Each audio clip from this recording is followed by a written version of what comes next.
Purihin po ang Panginoong Diyos na makapangyarihan sa lahat. Kamusta po kayo? Magandang umaga at magandang araw. Sana po ay nasa mabuti kayong kalalagayan sa bawat tahanan na inyo pong kinakatayuan. At panalangin ko po kayo po ay safe sa inyong lugar sapagkat alam po natin na ang mundo ay dumadanas ng pandemya. Anyway, nais ko muna po kayong i-welcome sa ating channel, God's Word Read Scriptures. Dito po ay nag-aaral tayo ng salita ng Diyos. Bakit po? Sapagkat kailangan po natin ito na magamit sa pang-araw-araw na ating buhay upang makagawa tayo ng kabutihan sa ating kapwa at mapapurihan ang Diyos na lumalang ng lahat ng bagay. Sa unang pagkakataon, tayo po ay nagbukas ng online study, The Word of God session, na kung saan po dito ay mapag-aralan natin ang salita ng Diyos, maunawaan natin yung kanyang pamamaraan at patuloy nating makilala ng lubos yung Diyos na pinanggalingan ng lahat ng bagay. Okay? At ngayon po ang ating pong pag-umpisa sa pag-aaral ng salita ng Diyos dito po sa Aklat po ng Pahayag, Kabanata 1, Talata 3. Ating pong basahin ang nakasulat. Sabi dito, mapalad ang bumabasa at ang mga nakikinig sa sulat na ito kung tinutupad nila ang nakasulat dito, sapagkat ang mga sinasabi rito ay malapit nang mangyari. Anyway, bago po tayo magpatuloy sa ating pong pag-aaral, nais ko po munang magpakilala sa inyo. Just call me Kuya Erwin. At kung ikaw ay bago sa aking channel, nais ko munang mag-subscribe ka. At huwag mo rin kalimutan ang ring button upang sa mga susunod na videos ay makapakinig ka ng mga aral at turo mula sa ating Panginoong Hesukristo. Okay? Pagpatuloy po tayo sa ating pag-aaral. Ating pong umpisahan dito sa isang tanong. Tanong po ito ng marami. Sabi sa akin, Kuya, saan ba ako mag-uumpisa magbasa? Sa bagong tipan ba o sa lumang tipan?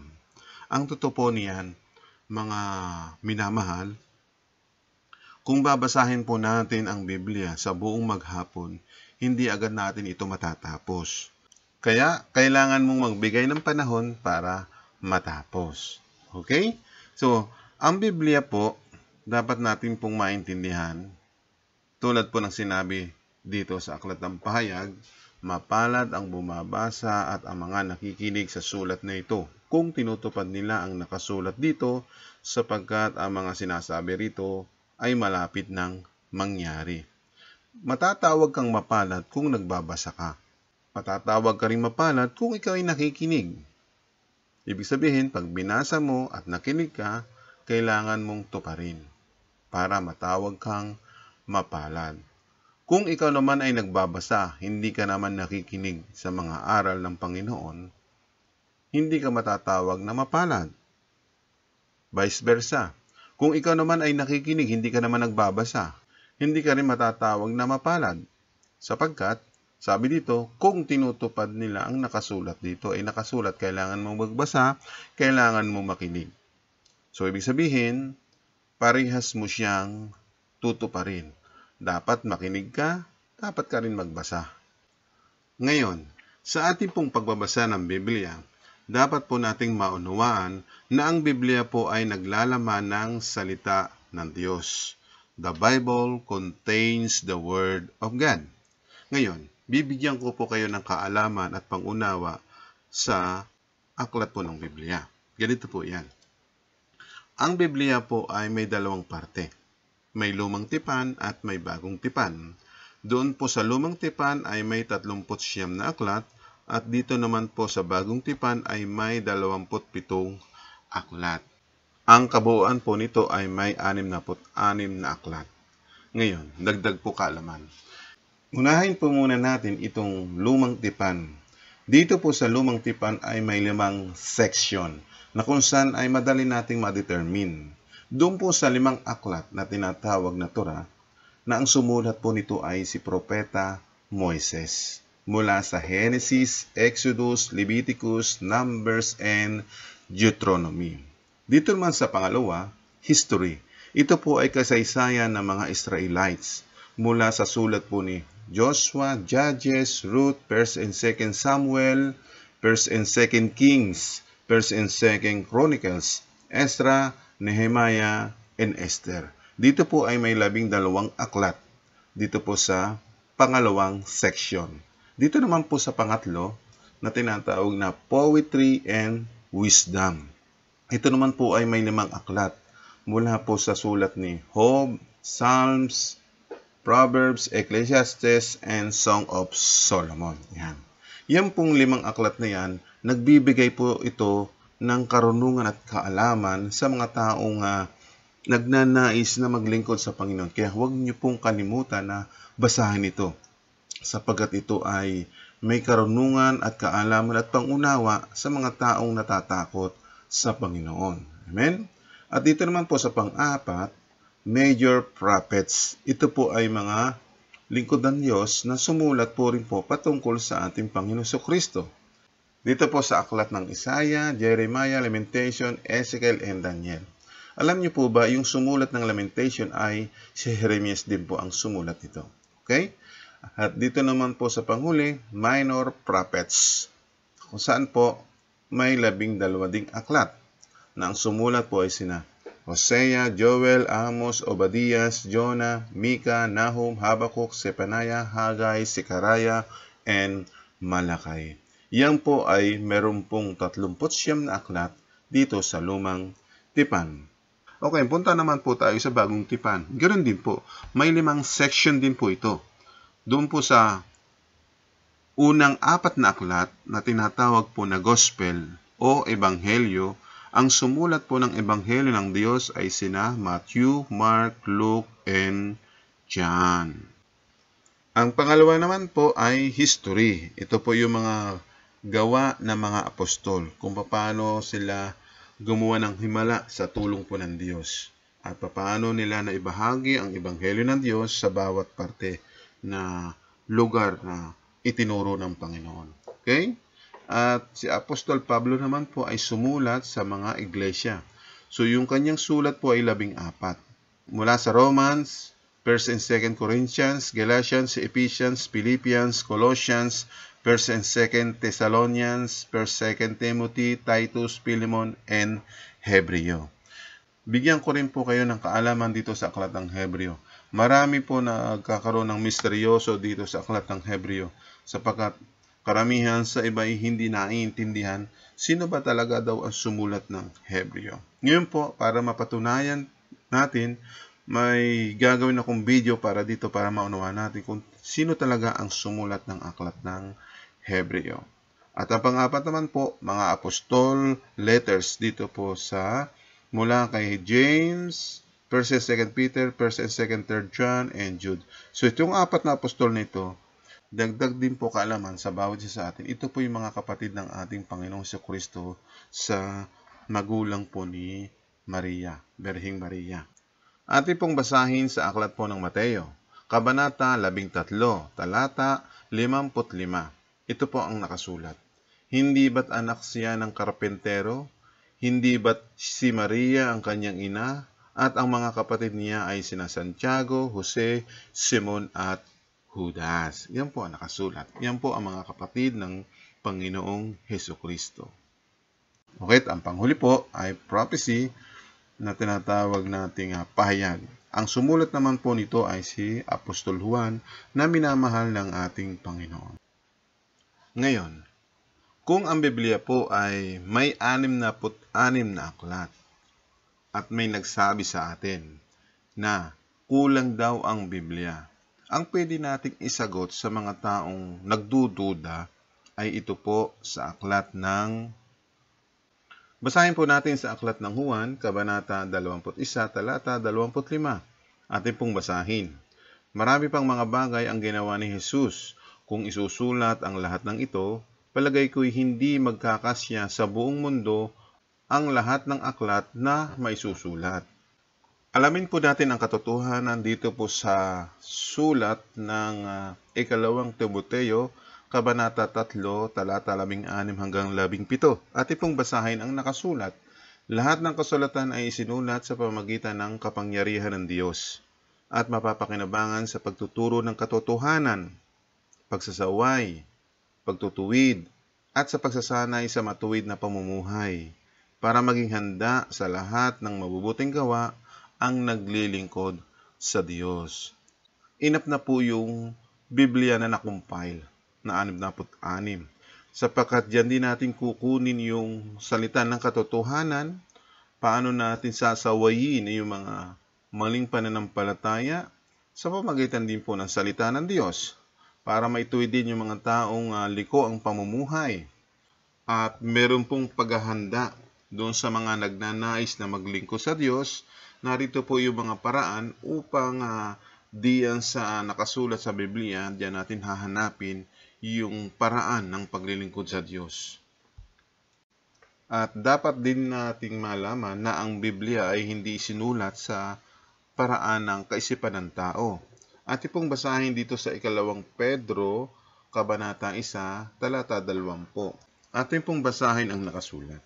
Una sa lahat, dapat ninyong malaman ito na walang propesiya ng kasulatan na magmula sa pansariling pagpapakahulugan.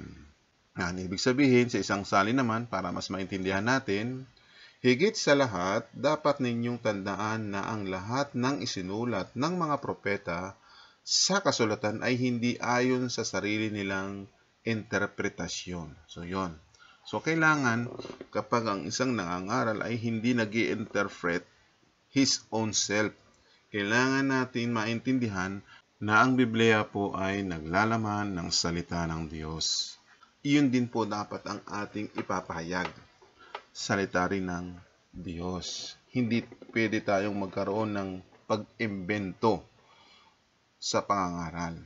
Sapagkat ang sabi ng karunungan sa Aklat ng Kawikaan, ang bawat salita ng Diyos ay tunay na mapagkakatiwalaan. Siya ay tulad ng panangga sa mga umaasa ng kanyang pag-iingat. Nakita po natin dito ang bawat salita ng Diyos. Ibig sabihin, yung bawat sinabi ng Diyos, bawat iniutos o bawat turo ng Diyos ay dapat nating pagtiwalaan. We believe what the Lord says. Yun ang dapat natin maintindihan. Kasi po, kailangan nating sundin ang sinasabi ng Diyos. Pagkat, sabi dito, ang kahulugan po ng salitang panangga, ito po'y proteksyon sa bawat isa sa atin na nagtitiwala sa Diyos. Amen po, upang ikaw ay maingatan.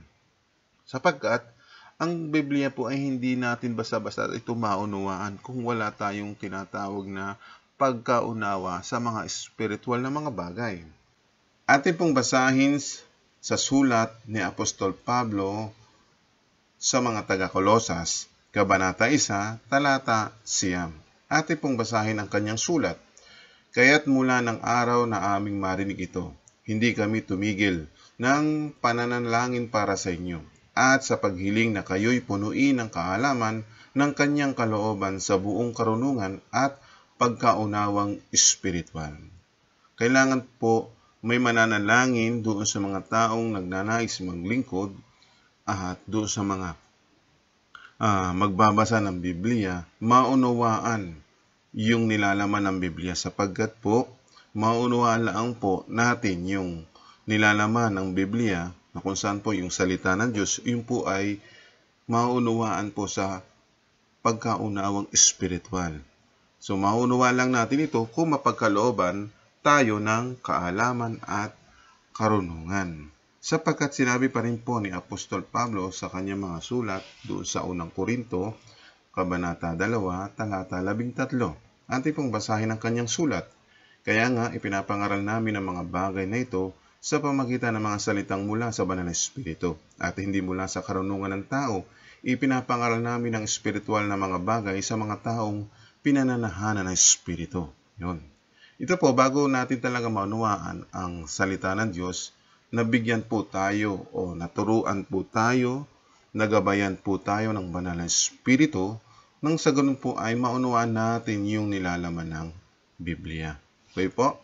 At ito pa rin po ang kagandahan sa salita ng Diyos. Kung mababasa din po natin dito sa aklat ng Roma na isinulat po din ni Apostol Pablo sa Kabanata 15, talata 4. Ati pong basahin ang kanyang sulat. Ang lahat ng nakasulat sa kasulatan noong unang panahon ay isinulat para turuan tayo. At sa pamamagitan ng kasulatan, tayo'y magiging matatag at malakas ang loob at magkaroon ng pag-asa. Napakalinaw po yung kanyang naisulat sapagkat po ay udyok po ng Banal na Espiritu yung mga tamang pananalita. Sapagkat sabi dito, ang kasulatan daw po kaya naisulat ay para turuan tayo. Kaya kung magbabasa po tayo ng kanyang mga sulat sa Biblia, ay magtuturo ito sa atin ng upang maging matatag at malakas ang loob at magkaroon ng pag-asa. Ang tanong, saan po tayo magiging matatag? Alam po natin ang tao ay haharap lahat sa pagsubok. Yan. Upang ikaw ay maging matatag sa mga pagsubok na iyong tatahakin, upang malampasan mo ito at magtagumpay ka, kailangan mong malaman yung mga turo at aral ng Panginoon upang hindi ka mabigo. Bibigyan ka ng Diyos ng lakas, ng loob, upang ito iyong mapaglabanan, mapagtagumpayan yung mga bagay na ikaw ay panghinaan, kundi palalakasin ang loob mo sapagkat ang kaaway natin ay si Satanas ang nag-uudyok na tuksuhin upang ikaw ay gapiin o matalo. Subalit sa salita ng Diyos, kung ikaw ay naturuan at naaralan, hindi ka mabibigo at doon ka magkakaroon ng pag-asa sapagkat sa Diyos ka aasa, sa Diyos ka hihingi ng kalakasan, sa Diyos ka hihingi ng katatagan. Sapagkat sinabi ng salita ng Diyos kung paano si Job na kanyang lingkod, ganito po ang ginawa ng kanyang lingkod na si Job. Sabi dito sa Kabanata 23, talata 12. Ating pong basahin yung encourage ni Job. Sabi dito sa kanyang sulat, sinunod ko ang kanyang mga utos at iningatan ko ito sa aking puso. Pinahalagahan ko ang mga salita niya nang higit pa sa pang-araw-araw na pagkain. Yun po dapat ang kailangan natin na susundin po natin ang mga utos ng Diyos upang hindi ka mabigo. Katulad po ni Job na kung saan po ay ang kanyang kalalagayan ay nakaranas po siya ng matinding pagsubok. Nagkaroon po siya ng sakit sa katawan, ketong, at halos buong katawan niya ay nagsusugat. At alam po natin na napakahirap ang dinanas niya. Hindi lang po yun, maging ang kanyang mga alagang hayop, yung kanyang mga kayamanan ay nalipol na wala lahat po yun. At hindi lang din po yun, ang kanyang mga anak ay nagkang mamatay. At sa bandang huli, sa kanyang pagtitiis, sa kanyang pananampalataya at pananalig sa Diyos, ibanilig po ng doble yung mga bagay na wala sa kanya. Sana magkaroon din po tayo ng ganitong pananampalataya na katulad ni Job. Dumaan man tayo ng mga matitinding pagsubok ay hindi tayo mag-give up. At patuloy ang ating pananalig sa Diyos sapagkat alam po natin ang Diyos ang ating katagumpayan. Amen po.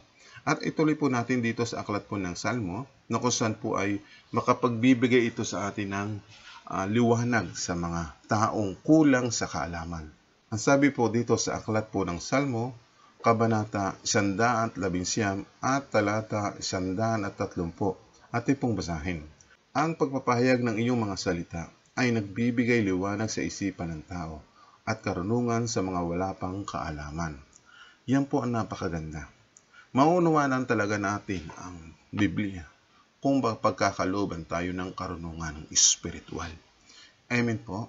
Napakabuti po ng Diyos. Kaya po sa pagbabasa po ng Biblia, kailangan po nating gawin yung sinasabi ng Diyos. Paano po? Ang sabi po ni Apostol Pablo dito sa aklat ng Roma, Kabanata 10, talata 17, at ipong basahin ang kanyang sulat. Sasampalataya lang ang tao kung maririnig niya ang mensahe tungkol kay Kristo at maririnig lang niya ito kung may mga ngaral sa Kanya. Yan po ang dapat nating maunawaan na kung saan ay magkakaroon ng isang tao sa pananampalataya, maniniwala lang ang tao na totoo ang Biblia, na maniniwala lang ang tao sa aral at turo ng Panginoon sapagkat naglalaman ng salita ng Diyos at magtuturo sa bawat isa sa atin upang tayo'y maging matagumpay hanggang sa huli. Sapagkat ang layunin po natin bilang mga tao ay alamin natin yung kalooban ng Diyos. Sabi ng Diyos, ito po, kailangan nating sumunod sa kanyang utos at pamamaraan. Yan po ang dapat nating maintindihan. Marami pong salamat muli sa inyong pong panahon sa pakikinig. Kayo po ay pagpalain ng Diyos at ingatan ng Diyos. Sumayin niyo po ang kapayapaan at pagpalain tayo ng Diyos na lumikha ng lahat ng bagay.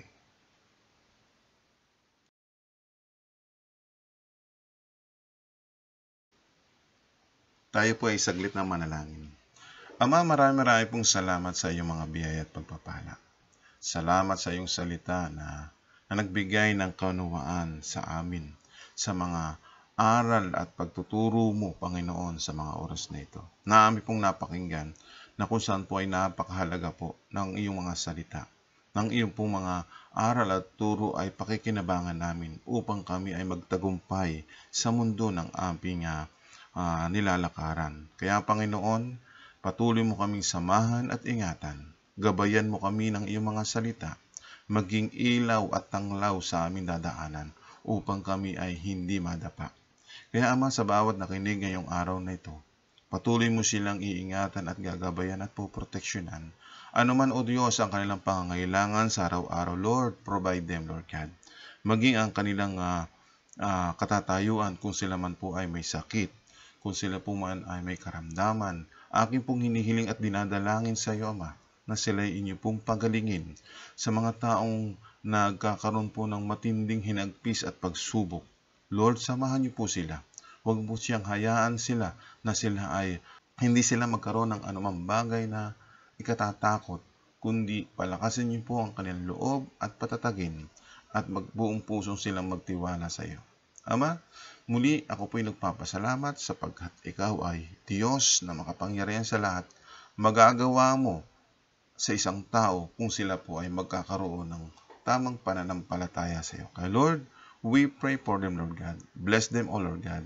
At sa iyo po, Ama, kami ay nagbabalik ng pagpupuri, ng pasasalamat at pagdakila. Sa iyo po ang kapangyarihan at pag-ibig. Salamat po, Panginoon. Ito po ang aming dalangin sa pangalan po ng iyong anak na si Jesus. Amen.